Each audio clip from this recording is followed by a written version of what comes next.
Oh, what's going on, dudes? H2K Titan here with a brand new BTD6 video for you guys. So, for today's video, we have a little bit of a fun challenge to do. We are going to be trying to beat chimps using the top cross path only. So that means we are only allowed to upgrade to the top path. We are not allowed to use cross paths. So if I go for Bloons TD, I'm not allowed to go seeking shurikens and stuff like that. So this should be a little bit of a fun challenge and kind of tough at the same time, because I mean, I need to think about which towers I need to buy and on which rounds I need to buy the towers by. I mean, right now, like, our ninjas already starting to struggle against a red balloon. I mean, we're only on round 7, so this should get a little bit interesting. Alright, dudes, in this challenge, I am going to be giving myself a little bit of a handicap. I will be using Etienne as my hero for obvious reasons, because we are going to need some way to deal with camo balloons. We do have a couple of options that will allow us to deal with camo balloons. Like, of course, we have the Ninja Monkey. We have the Top Pathway Ice Monkey. But when it comes down to it, those are pretty much our only two options for dealing with camo balloons. So, like, once we get up to, like, round 99 and in the 90s in general, I think if we didn't have Etienne, we would lose to, like, DDT balloons. But if you guys would like to see me attempt this challenge again using no hero, please feel free to let me know in the comments below or hit that like button and I'll go ahead and give it a shot. Here we are on round 30, and our Ninja Monkey and Alchemist in our little combo we have going here are actually doing quite well, even though we don't have our ninja upgrade to the bottom pathway. And I just hope that our alchemist is going to be able to keep our Etienne and our ninja buffed long enough for us to actually be able to beat round 40. Alright, so here we are on round 39. Our Ninja Monkey and our Alchemist are actually doing quite well. So far, we really haven't been struggling too much. I can definitely tell a difference between not having that bottom cross path, but so far we're doing decent. But we do have quite a bit of money left over, so let's go ahead and work on buying our Ice Monkey. I don't know if this is going to be the best play, because if the Ice Monkey freezes the balloons, and I don't think our ninja is going to be able to actually pop them. So hopefully going for the Ice Shards and then the Embrittle isn't going to be a mistake here. I don't think it is, but you never know until like a round comes along that you're not able to actually beat. All right, here's the Moab balloon. Let's go ahead and activate our Etienne's level 3 and see if we can actually pop the Moab balloon. Oh yeah. Oh my goodness, that Moab balloon made it way further than it should have. But I mean, at least we were able to pop it. That's exactly the reason why I decided to go with the embrittlement for this challenge.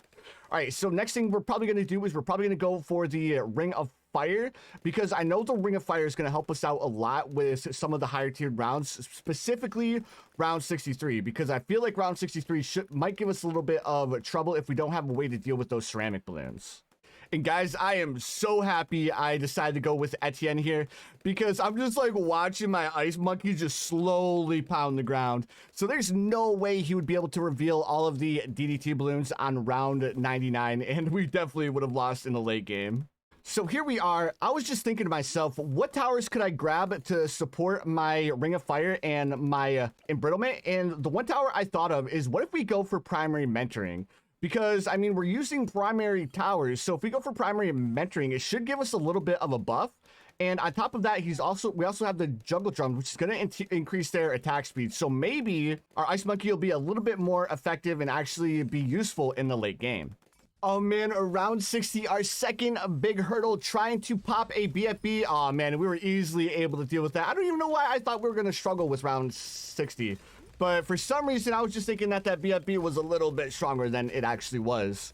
And let's see if we can deal with rounds. Oh my goodness, guys. I don't even know why I was worried, because the Ring of Fire is absolutely busted. I think if I looked at the pops right now, our Ring of Fire would have the most pops. Oh yeah, sitting at a solid 25,000.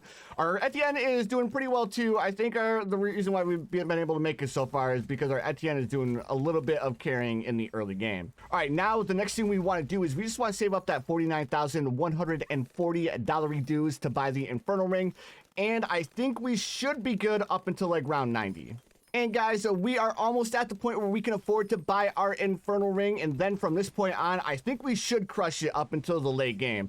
But you never know what's going to happen. And guys, I was re-looking through the towers and I have a little bit of a confession to make. All right, guys.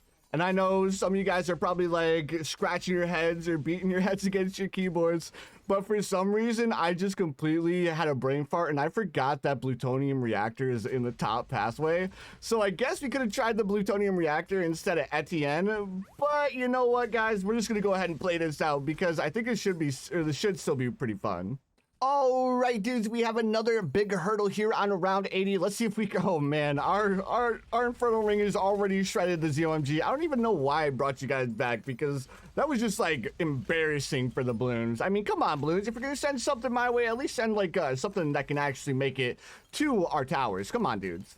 On round 83, we finally have enough money to buy our super brittle. So I'm hoping that my super brittle is going to be enough to go ahead and give us a little bit of extra support in order to deal with these higher tiered rounds. I mean, our Infernal Ring's doing great, but I do know that once we get past round 90, we will want that little bit of extra support. So I'm over here on the right hand side trying to like find out what tower I want to go for next. And a couple of towers that like pop into my head is maybe we go for another primary tower like the Glaive Lord. But then I was thinking if I can't get red hot rangs, then I don't think the Glaive Lord's actually going to be able to help us out with the DDT balloons.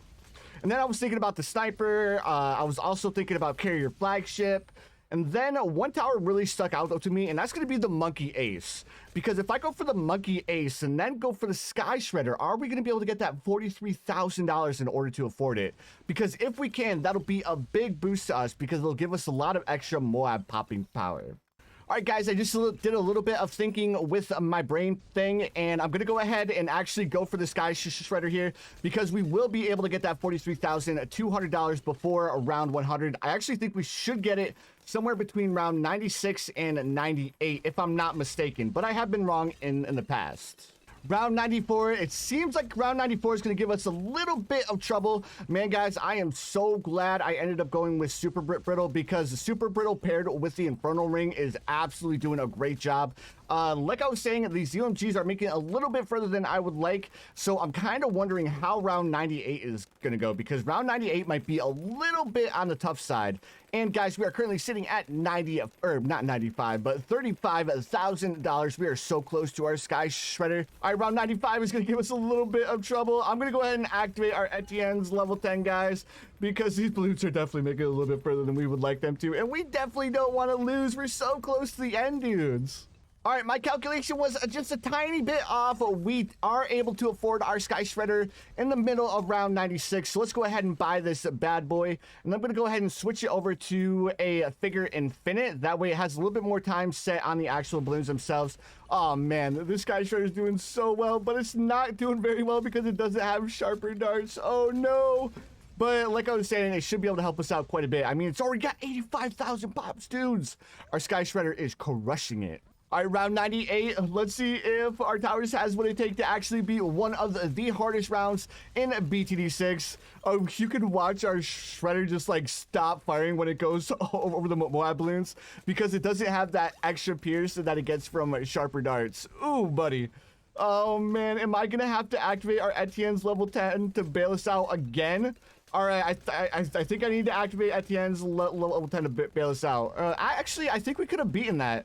But I just wanted to be on the safe side because I do not want to lose on round 98. And then our Etienne just hit level 20 on round 99. So now no matter what we do, the Etienne spaceship is going to be up in the air. All right, round 99 with the Etienne spaceship didn't even stand a chance, dudes. All right, now we just have the bad balloon left. Let's go ahead and fast forward this real quick. And hopefully we can deal with this bad balloon. I think we should be able to, guys, because, I mean, our towers have shredded every other round. Oh, my goodness, dude. These balloons didn't stand a chance. And we had $19,000 left over. Man, this challenge was a little bit easier than I thought it'd be. All right, guys, let's go ahead and check out which towers had the most pops. Our Sky Shredder ended up getting 250,000 pops between around 96 and 100. So that's crazy. And then, of course, our Infernal Ring is going to be our MVP, sitting at 1.2 million pops. Let's go ahead and check out our Ice Monkey. Our Ice Monkey ended up getting a little over 100,000 pops, so not too bad. Our Sneaky Boy ended up getting 190,000 pops. Our Alchemist isn't that great. And then our Etienne ended up getting 218,000 pops. So our Etienne wasn't the MVP, but it definitely helped us out a lot by giving our Infernal Ring and our other top towers like passive camo detection. But anyways, dudes, if you guys want me to do this challenge again with the middle pathway towers, feel free to let me know in the comments below, and also hit that like button. But you guys know what time it is. I hope you guys have the most amazing day of your lives, and I'll see you guys in the next one.